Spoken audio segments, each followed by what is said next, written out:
Good afternoon, Bulldog Nation. I'm here with Coach Seth Parker of your PHS Bulldogs, and we're here to talk about the Jamboree, what happened, what went right, what went wrong. Going to talk about the upcoming game this week, and anything else Coach wants to talk about. So we had our first Jamboree. Things started off a little bit slowly, but then the team seemed to gain traction and more confidence, and played much better through the second quarter and that first drive of the third quarter, and then the JV looked fairly solid. How was it for the team hitting somebody else?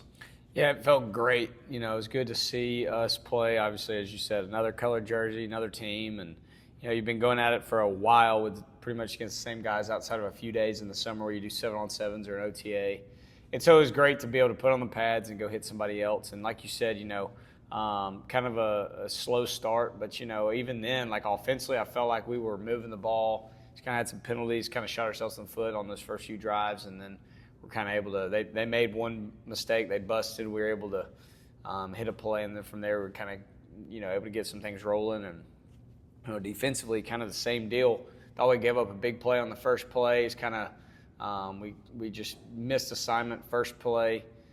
They end up scoring, and then from there, they were able to move the ball at times, but for us to be able to stop them, kind of keep them between the 30s a little bit, maybe even a little deeper at one point, it was good, and to be able to get off the field and get some stops. So I was really pleased with the way we turned it on. Then, like you said, JV, man, for those guys, a lot of times I look to see just do we look like we know what we're doing? Do we look sharp? Do we look crisp? But I thought they did. I was very pleased with that.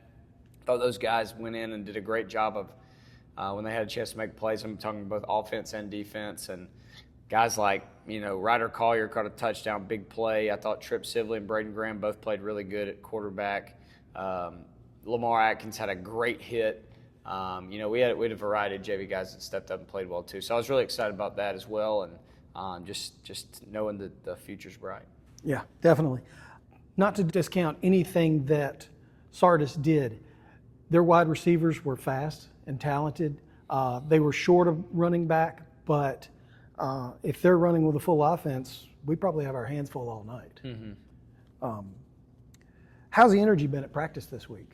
It's been great. I think excited now to know that everything we do counts, and of course it's been hot this week and had some restrictions in terms of what you're allowed to do with some of the heat rules and the awareness of the heat advisories and things of that nature. But I feel like we were very focused and like I said, really excited to get a chance to play and have something count towards our record. So really ready to go, and I feel like we've done a good job of kind of flipping the page from Sardis and moving on, getting ready for the next.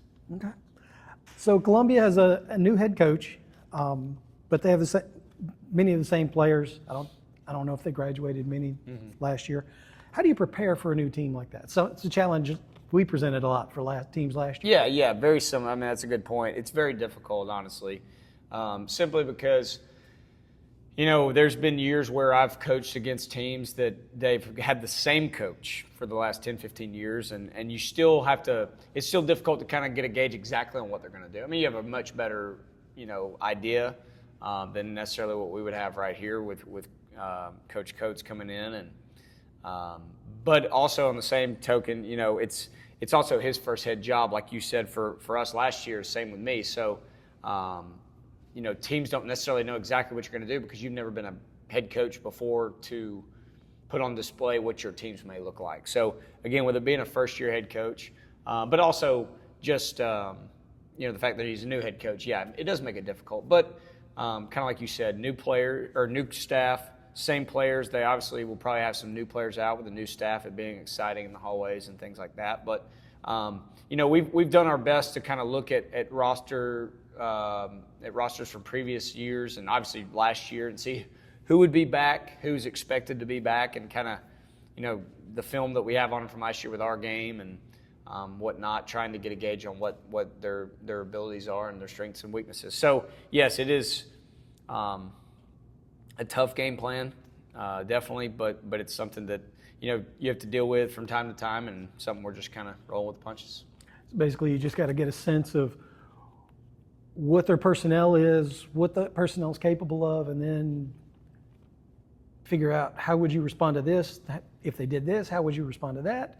And then make your own game plan. Right, and ultimately it comes down to we've got to focus on us first and foremost. I mean, I try to tell our kids that always, and that is the truth. I mean, in football, if you do what you do well and execute at a high level, you're going to have a really good chance to succeed. A week at school tends to present itself with distractions going into game day.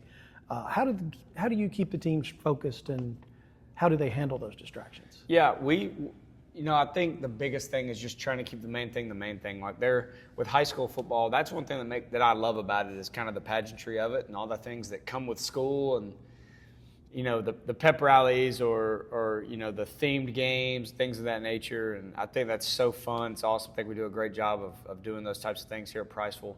But like you said, I mean, it does present at times some distractions. I don't think this week we really have any distractions. I think our kids are focused totally on the task at hand and the ability or the opportunity to go out and play.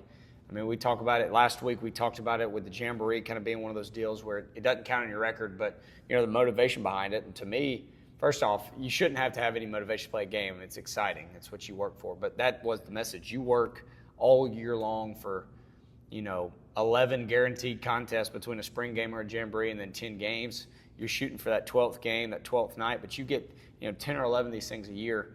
I mean, it's almost like a celebration. We need to go out and enjoy it and really try to put on display our work. So I think our kids understand what the most important part of this week is, and that is playing the game and going out there and getting a win. Obviously, there are things in life that are much bigger than that, but at the end of the day, when it comes to 7 o'clock on Friday, there's going to be one thing on our mind, and it's trying to win.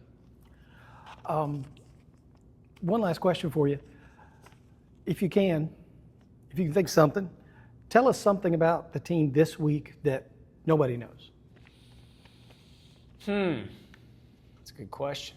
I'll go ahead and say this. I'm really proud of the way our kids have matured in terms of taking adversity in stride. And adversity, when I say that, I don't mean just last week we fall down in the game early.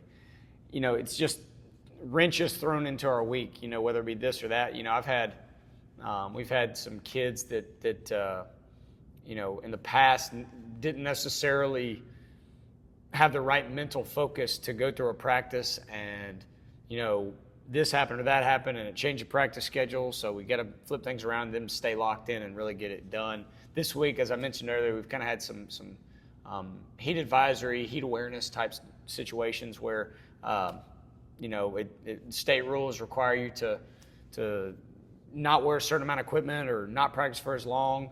And so we've had to stop and take breaks, long breaks. We've had to be in and out with walkthroughs, kind of piece together practice at times. And, just in terms of time and what we're able to do and what we've had to take out and put in order to get in what we feel like we need to be prepared. I think our kids have handled it phenomenally. I mean, I've been really proud and impressed with their maturity this week and their focus level. So we got a long way to go in those areas, but it's promising. And like I said, I think that's a testament to our seniors. We've had some seniors really step up and in a very look at me type of leadership way, follow me, this is how we're going to do it, we're going to do this right, and I've been very pleased with that. I know it's a long-winded answer to get to that, but man, I've been really pleased with our maturity. Hey, it's a great answer.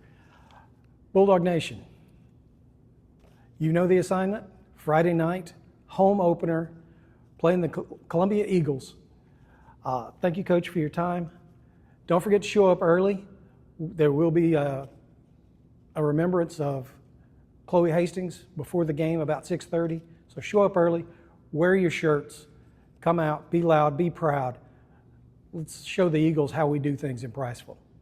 Thank you, Coach. Thank you, Bulldog Nation. We'll see you next week. Go Bulldogs.